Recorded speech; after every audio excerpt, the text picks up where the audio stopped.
This is Sergeant K USMC coming to you from the Healers for Heroes Ranch in beautiful Plano, Texas, coming to you on behalf of the Healers for Heroes organization.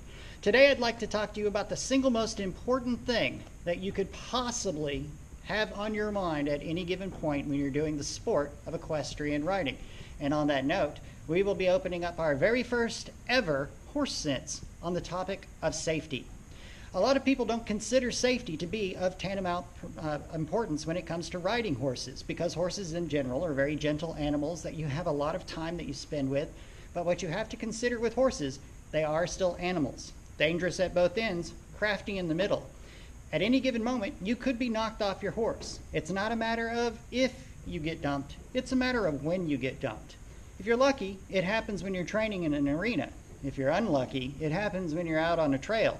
You're the only one there, and you end up getting hurt. So we're going to put a stop to that immediately by answering the age-old question, helmets or hats?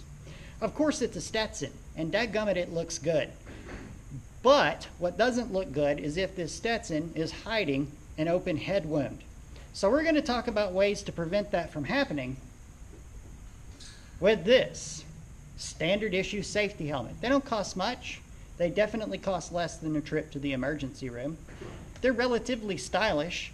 At the very least, they don't look bad. And when you get on the back of a horse, you can definitely look good in a cowboy hat and take your chances.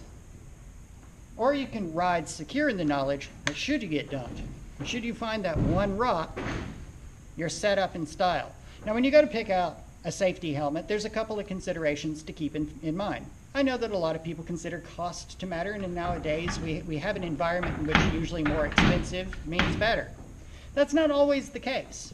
A good safety helmet, as I have been instructed by my good friends that actually sell these things for a living, you can look it up online as well if you need additional information, tells me that a $20 helmet is pretty much just as good as a $150 helmet. All the helmets are pretty standard issue. Most of them are going to have sun visors, which is very beneficial for people like me that want to ride out during the daylight. Most of them are going to have venting that's going to keep your head cool. All of them are going to have straps, very simple straps for you guys in the military. These may seem very familiar looking to you with the new modern age helmets. And all of them are going to have this nifty little doodad, which, contrary to popular belief, is not a chin strap, it's a back of the neck strap. So what you want to do when you're trying to find a good helmet and a good fit is you want to make sure, first off, that it's your right size. Now, this is not the kind of thing that you can do online, and I would strongly suggest against buying your first helmet online. Go down to a proper sporting good store or maybe your local saddlery, something along those lines. Almost all of them are going to carry good helmets. So what you're going to do is you're going to make sure that the helmet itself is in good working order. All of these helmets are basically made of that super dense kind of foam that they use in all sports helmets. It's going to have padding. The more money you spend, the more padding you get. So that's why the actual price doesn't really matter, because they all do kind of conform to the same standards of being about almost an inch. You're going to put your helmet on. You're going to make sure that it's on nice and firm, snug and tight. You're going to go around to this back strap right here. You're going to tighten it down until it's comfortable. Be careful, if you tighten it too hard, you're going to get headaches. And then, once you have it on, you're going to do this. If you need to think of the Bohemian Rhapsody thing, that's fine. So you're going to make sure that it doesn't move around a whole lot. That's how you know that you got it seated well. Once you get that taken care of, it's just a simple matter of doing a clip strap. You want to make sure that the V's give you perfect spacing so that you can actually hear things. It's more an issue of comfort at this point. The strap is more designed so that if you take a hard tumble, the helmet doesn't completely come off. It's very difficult for one of these helmets to come off if it's properly seated on your head and properly strapped. So the age-old argument, helmet versus hat.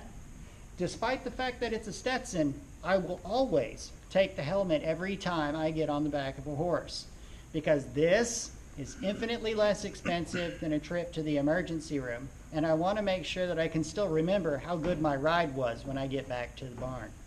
So with all of that said, thank you for watching my very first ever Horse Sense video. Please visit us at the Healers for Heroes Ranch on Facebook, Twitter, and if you'd like to make a donation, click the hyperlink floating in space right there. And as always, come say howdy.